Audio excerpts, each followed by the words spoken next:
कहलाता है। Suppose date हम यहाँ पर ये कह दे कि यहाँ पर एक लड़का था, ठीक है, यहाँ पे एक लड़का था और यहाँ पे एक लड़की थी, इन दोनों ने मिला तो आपस में क्या बनी? दोस्ती। क्या बना? दोस्ती। क्या हुई? दोस्ती हुआ कि नहीं हुआ? अब सवाल दोस्ती करने के सोच रहा होगा, छोटा पहले यहाँ पर ध्यान दो, दोस्ती करो नहीं, पहले हमें पढ़ना, हमें क्या करना है? सबसे पहले जो है हमें पढ़ाई करनी है, ठीक है, हमें रिएक्शन समझना है। पहले रिएक्शन सब ऐसा नहीं कि अपने अपना रिएक्शन करना चालू कर देना, ठीक है। अब रिएक्शन में देखो, कोई दो चीज है, दो गो चाहे दो से ज्यादा, ठीक है, दो या दो से ज्यादा चीज जो है आपस में मिल जाता है, ठीक है, आपस में मिल करके एक नया चीज बना लेता है, ठीक। तो नया चीज बना लेता है तो हम उसको बोलते हैं कि रिएक्शन कर लिया, ये क्या कर लिया? रिएक्शन कर लिया, ठीक है। यहाँ पे देखो एक्शन मत मारो, हम रिएक्शन की बात कर रहे हैं, ठीक है, यहाँ पे एक्शन नहीं मारो, बस नहीं समझे। दो चीज या दो गो से ज्यादा कोई गो चीज यार वो मिल जाए आपस में, ठीक है, मिलने के बाद जो है वो नया चीज बना लेता है, मिलने के बाद जो है एक नया चीज बना लेता है, तो हम उसको क्या बोलते हैं? उसको कहते हैं रिएक्शन। उसको क्या कहते हैं? रिएक्शन कहते हैं, ठीक है। अब यहाँ पे ये देखो कि जो रिएक्शन है, ये रिएक्शन जब होता है तो कैसे हम, मतलब कि हम ये कैसे समझ पाएंगे कि हाँ रिएक्शन हुआ है या रिएक्शन नहीं हुआ है? तो देखो, पहली चीज है, जब रिएक्शन होगी ना तो उसका रूप रंग बदल जाएगा, यानी कि जिस चीज के मिलने से जो नया चीज बना है ना, उसका रूप रंग आकार, उसके ताप में अंतर आ जाएंगे, ठीक है। अगर उसका रूप बदल गया, उसका आकार बदल गया, उसके ताप में अंतर आ गया, तो आप समझ जाओ ना कि यार रिएक्शन हो गया है। क्या हो गया है? रिएक्शन हो चुका है। क्या हो चुका है? रिएक्शन हो चुका है। अब यहाँ पर हम बात करते हैं, सीधा क्लियरली बात आते हैं कि रासायनिक अभिक्रिया क्या होती है? दो या दो से अधिक पदार्थों के संयोग से जो नया पदार्थ बनता है, ठीक है, दो या दो से अधिक पदार्थों के मिलने से एक नए पदार्थ की निर्माण होती है। ये जो क्रिया हुआ ना, दो गुणा के मिलने से नया पदार्थ का बनना, इसको कहते हैं रासायनिक अभिक्रिया। इसको क्या कहते हैं?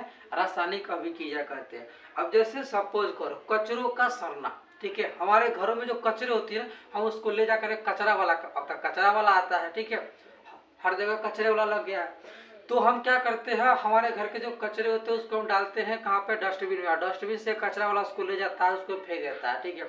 वो कचरा क्या होता है? धीरे धीरे सड़ गल करके जो है वो ह्यूमस बन जाता है। क्या बन जाता है? वो ह्यूमस बन जाता है। तो हमने यहाँ पे क्या देखा कि हम जब कचरे को जब फेंके ना, ठीक है, तो वह भूमि के संपर्क में गया और भूमि से जो है वह नमी लेकर के, ठीक है, उससे क्रिया किया। क्या किया? उससे क्रिया किया, ठीक है, दोनों जो है पास में आ गया और दोनों के पास आने से ह्यूमस बना। क्या बना? दोनों के पास आने से ह्यूमस बना।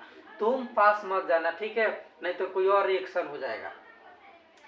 अब हमें यहाँ पे एक चीज देखनी है, ठीक है, कि जो रिएक्शन है ये तो समझे कि हाँ सर दो गो पदार्थ मिलेगा तो क्या होगा? रिएक्शन हुआ, और रिएक्शन के फलस्वरूप एकदम 100% है कि जब रिएक्शन होगी तो कोई नया चीज बनेगा, न बनने के सवाल नहीं है।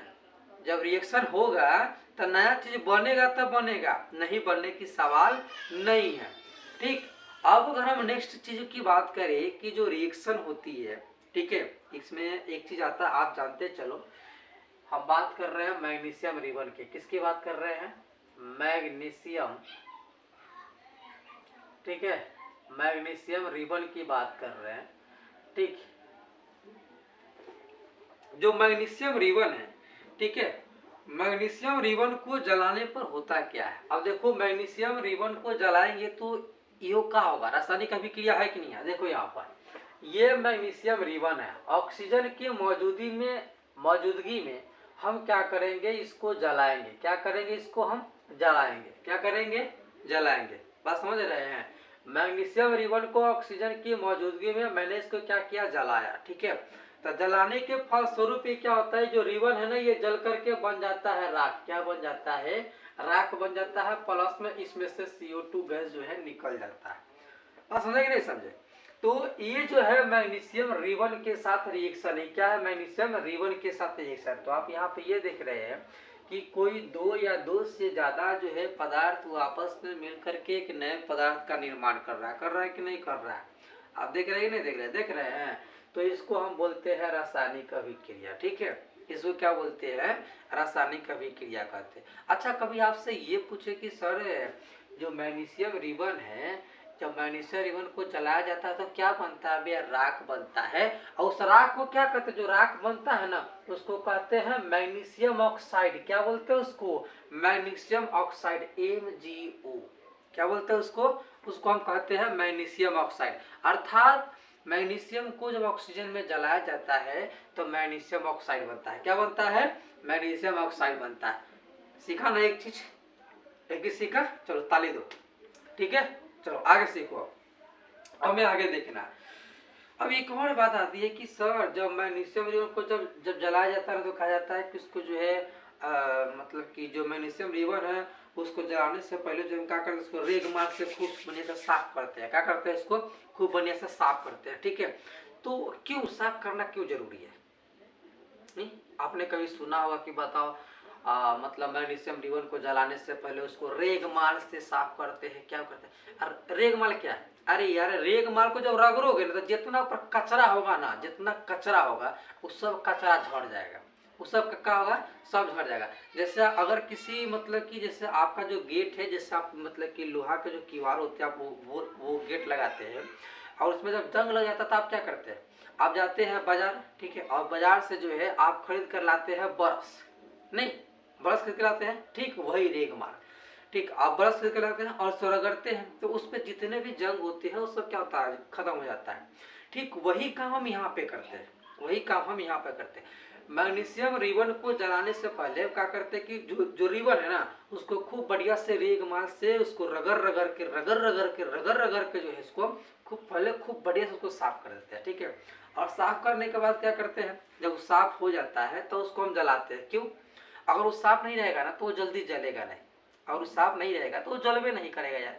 अब बताओ प्लास्टिक में कादो मिट्टी लगा क्या वो जलेगा, जलेगा नहीं ना जलेगा। तो ठीक वही चीज यहाँ पे है कि जो मैग्नीशियम रिबन है उसमें जो है ऑक्साइड की परत जमी होती है। मैग्नीशियम रिबन पर ऑक्साइड की परत जमी होती है, उसी परत को हम रेगमाल से हटा देते हैं और तब उसको हम जला देते हैं। अब बात क्लियर हो गई कि मैग्नीशियम रिबन को जलाने से पहले उससे रेगमाल से कहला साफ करते हैं। किस लिए करते हैं सर, उस पर जो ऑक्साइड का परत होता है ना उसको साफ करने के लिए, जो ऑक्साइड का परत होता है उसको साफ करने के लिए करते हैं। बात समझे कि नहीं समझे, चलिए अब ये तो खैर आपने समझा ये, ठीक है। अब आगे बात करते हैं कि जो रासायनिक अभिक्रिया हो तो क्लियर हो गई, ठीक है। रासायनिक अभिक्रिया क्या है, जैसे मान लो यहाँ पर एक कार्बन गैस है, कौन सा गैस है, कार्बन गैस है, और ये कौन सा गैस है, ऑक्सीजन गैस है, ठीक है। और ये दोनों जो है आपस में मिल जाता है, क्या करता है, मिल जाता है।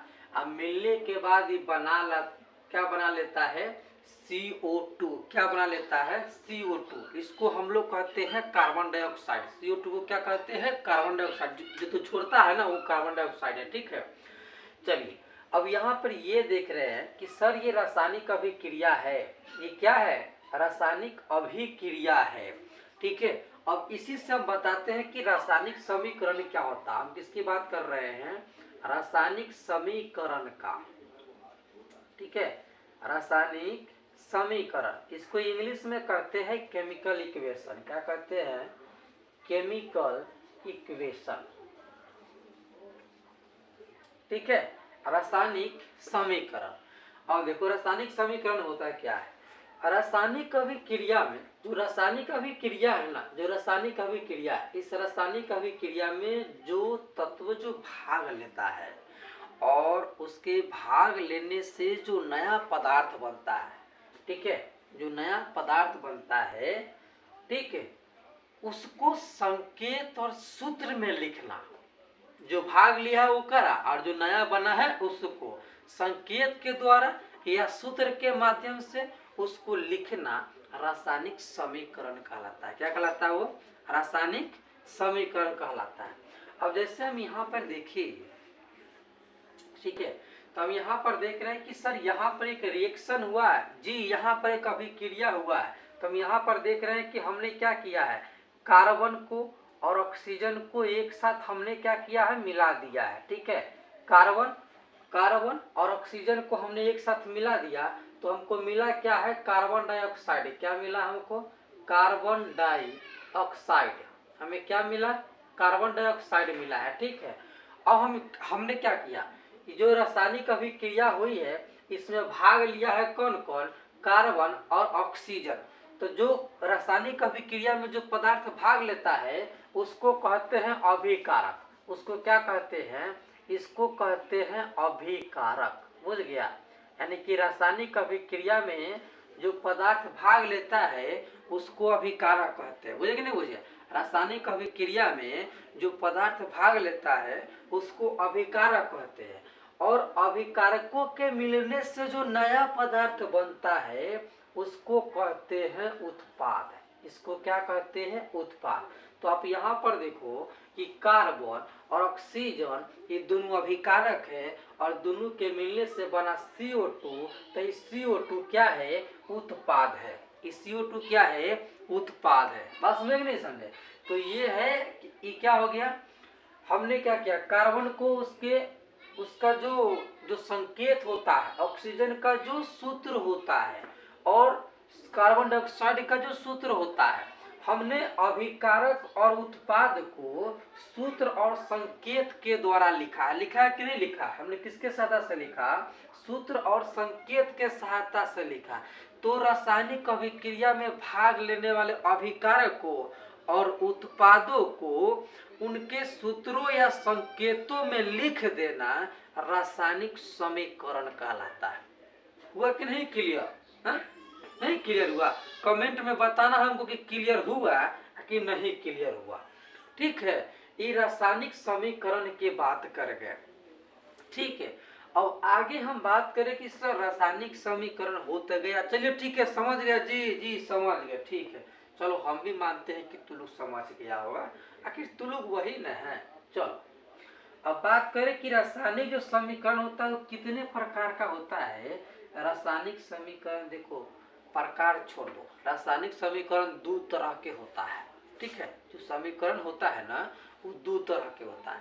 अब कैसे दो तरह का होता है तो हम बता रहे हैं ना, तू समझो ना यार। ठीक है, रासायनिक समीकरण दो तरह कैसे होता है। एक को हम कहते हैं संतुलित रासायनिक समीकरण।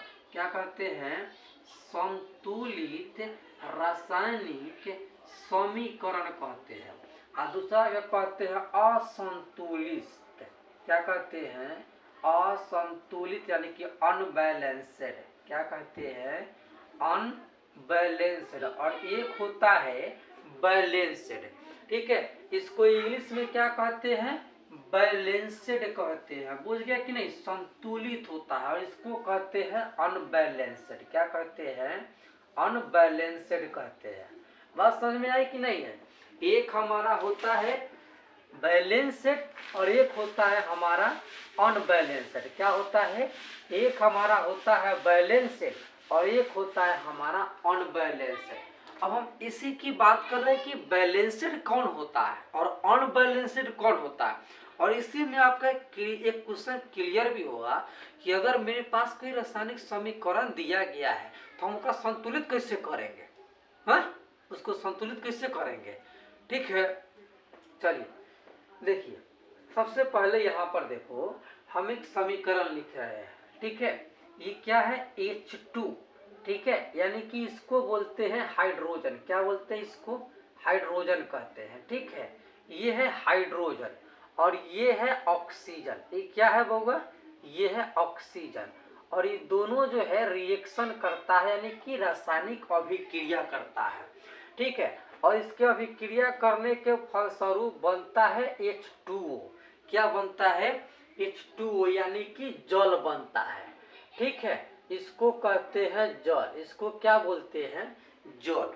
तब यहाँ पर एक चीज देख लो कि दोनों कथी है, अभिकारक है और ये कथी है, प्रतिफल है। समझा कि नहीं समझा।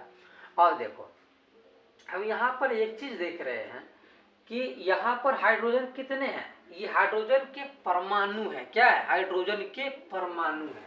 यहाँ पर हाइड्रोजन के 2 परमाणु है और यहाँ पर ऑक्सीजन के 2 परमाणु है। आप देखोगे कि सर जी जो तीर चिन्ह है ना, जो तीर चिन्ह है, आप इस बार देख रहे हो कि हाइड्रोजन में कितने परमाणु है, 2। ऑक्सीजन में कितने परमाणु हैं? 2। और इस बार में देखो हाइड्रोजन में कितने परमाणु हैं? 2। और ऑक्सीजन में कितने परमाणु हैं? 2 सॉरी 1। कितना है? कितना है? 1। असल में अब बताओ कि ये क्या बैलेंस्ड हुआ? नहीं बैलेंस्ड हुआ। कहाँ बैलेंस्ड हुआ यार? तीर चिन्ह के इस तरफ 2 हाइड्रोजन है, ठीक है, यहाँ पर 2 हाइड्रोजन है, यहाँ पर भी 2 हाइड्रोजन, कोई दिक्कत नहीं है। यहाँ पर 2 ऑक्सीजन है, लेकिन यहाँ पर एक ऑक्सीजन है। परेशानी यार, दिक्कत है। हुआ कहाँ? दोनों तरफ बैलेंस हुआ क्या? क्या दोनों तरफ इक्वल है? क्या दोनों तरफ बराबर है? नहीं, हमको तो दिख नहीं रही है क्या? तो तुमको दिख रहा होगा कहीं। अब हम इसको इक्वल करेंगे, यानी कि इसको हम बैलेंस करेंगे। हम ये देख रहे हैं कि यहाँ पर 2 ऑक्सीजन है, यहाँ पर 2 ऑक्सीजन है और यहाँ पे 1 है, तो दोनों को बैलेंस कैसे करें? तो एक चीज देखो, चलो अगर हम यहाँ पर 2 से गुना कर दे, अब ये मत कहना कि सर जी आप 2 से यहाँ पर गुना क्यों नहीं करते? नहीं कर सकते यार। जैसे कि अगर मान लो अंडर कोष्ट x+2 लिखा है, मैथ पढ़ते हो, तो अगर हमें 2 से गुना करने हुए तो हम यहाँ पे कर सकते हैं? नहीं ना कर सकते हैं। तो यहाँ पर भी ये दोनों एक साथ है। अगर गुना किसी से करेंगे ना तो ये दोनों में होंगे, ठीक है, वो अकेला किसी एक में नहीं हो सकता है। तो हम गुना करेंगे तो हमको ये बता कि हाइड्रोजन कितने हो जाएंगे? 2 दूनी 4। कितने हो जाएंगे? 4। और ऑक्सीजन कितने हो जाएंगे? 2 एकम 2। यानी कि अब यहाँ पे 2 ऑक्सीजन हो गए और 4 हाइड्रोजन हो गया। कितने हो गए? 2 ऑक्सीजन हो गए और 4 हाइड्रोजन हो गया। अब समझ में ये बात आई कि सर ऑक्सीजन तो इक्वल हो गया, लेकिन सर आप 2 से गुना करके हाइड्रोजन बढ़ा दिए, नहीं तो हाँ बढ़ तो गया है, लेकिन देखो क्या इक्वल हो सकता है? इसे कर सकते हैं जी, कर सकते हैं। अगर हम यहाँ पर 2 लगा दे तो 2 दूनी कितने हो जाएंगे? 4। अर्थात मेरे पास जो है इस तीर चिन्ह के बाएं तरफ भी 4 हाइड्रोजन हो गए, ठीक है, और दाएं तरफ भी 4 हाइड्रोजन हो गया। बाएं तरफ 2 ऑक्सीजन और दाएं तरफ भी हमारे पास 2 ऑक्सीजन हो गया। तो इसको बोलते हैं बैलेंस्ड इक्वेशन, यानी कि संतुलित रासायनिक समीकरण, ठीक है। इसको क्या बोलते हैं? संतुलित रासायनिक समीकरण। अगर वही लिखा होता H2+O2 और एरो H2O, तो हम कहते कि यह अनबैलेंस्ड है, यह नॉन बैलेंस्ड है, यह असंतुलित है। काहे कहते हैं असंतुलित है? क्योंकि यहाँ पर ऑक्सीजन की 2 परमाणु है, यहाँ हाइड्रोजन की 2 परमाणु है, यहाँ हाइड्रोजन की 2 परमाणु है और यहाँ पर ऑक्सीजन की 1 परमाणु है। तो हम यहाँ पर ये देख रहे हैं कि सर हाइड्रोजन और हाइड्रोजन की परमाणु तो इक्वल है, सेम है, बट ऑक्सीजन की तीर चिन्ह के इस पर ऑक्सीजन की परमाणु संख्या कितनी है? 2 है, और इस बार जो है परमाणु संख्या 1 ही है। तो ये इक्वल नहीं है जी, ये इक्वल नहीं है। दोनों तरफ इसका बैलेंस बराबर नहीं है। एक तरफ ऐसे झुकल है, ठीक है, एक तरफ ऐसे है और एक तरफ ऐसे टेढ़ है, मतलब बैलेंस नहीं है, ठीक है। तो उसको कहते हैं असंतुलित रासायनिक समीकरण। समझ में आई कि नहीं है? आई। चलिए, तो ये हमारा क्लियर हो गया। ये हमारा क्या क्लियर हुआ? अनबैलेंस्ड इक्वेशन, और ये हो गया बैलेंस्ड इक्वेशन। बात समझ में आई कि नहीं है? तो अब इसको भाषागत अगर समझना चाहते हो तो संतुलित क्या होता है? वह रासायनिक समीकरण, ठीक है, वह रासायनिक समीकरण जिसमें तीर चिन्ह के दोनों तरफ अभिकारकों तथा प्रतिफलों की परमाणुओं की संख्या बराबर हो। नहीं समझा? जिसमें एक रासायनिक एक समीकरण है, उसमें अभिकारक और प्रतिफल दोनों की परमाणु संख्या सेम हो, तो हम उसको बोलेंगे क्या? उसको हम बोलते हैं संतुलित रासायनिक समीकरण। और असंतुलित किसको कहते हैं? जिसमें तीर चिन्ह के दोनों तरफ यानी कि अभिकारकों और प्रतिफलों की परमाणु संख्या सेम नहीं है, तो फिर उसको हम क्या कहते हैं? उसको हम कहते हैं अनबैलेंस्ड, ठीक है, यानी कि असंतुलित रासायनिक समीकरण कहते हैं, ठीक है। हम आगे अगर बात करें, ठीक, तो हम आज का हमारा क्लास यहीं पर स्टॉप होगा, ठीक है, और फिर हम जो है धीरे धीरे करके इस चैप्टर को आगे बढ़ाते रहेंगे और ऐसा ही करके धीरे धीरे सारे केमिस्ट्री को पढ़ेंगे, फिर बायो को पढ़ेंगे और फिर जो है हम लोग फिजिक्स को भी पढ़ेंगे। ठीक है, ऐसा नहीं कि नहीं पढ़ेंगे, हम लोग टोटल सब्जेक्ट को पढ़ेंगे और एकदम बिल्कुल बारीकी से पढ़ेंगे, धीरे धीरे पढ़ेंगे। अगर आपको अंडरस्टैंड नहीं हुआ तो आप कमेंट बॉक्स में लिख करके भेजो, हम अंडरस्टैंड कराएंगे। ठीक है, अगर अंडरस्टैंड हो गया, अगर आप समझ गए तो शेयर ठोको। ठीक है, ठोको शेयर। जय हिंद, फिर मिलेंगे हम अगले वीडियो में।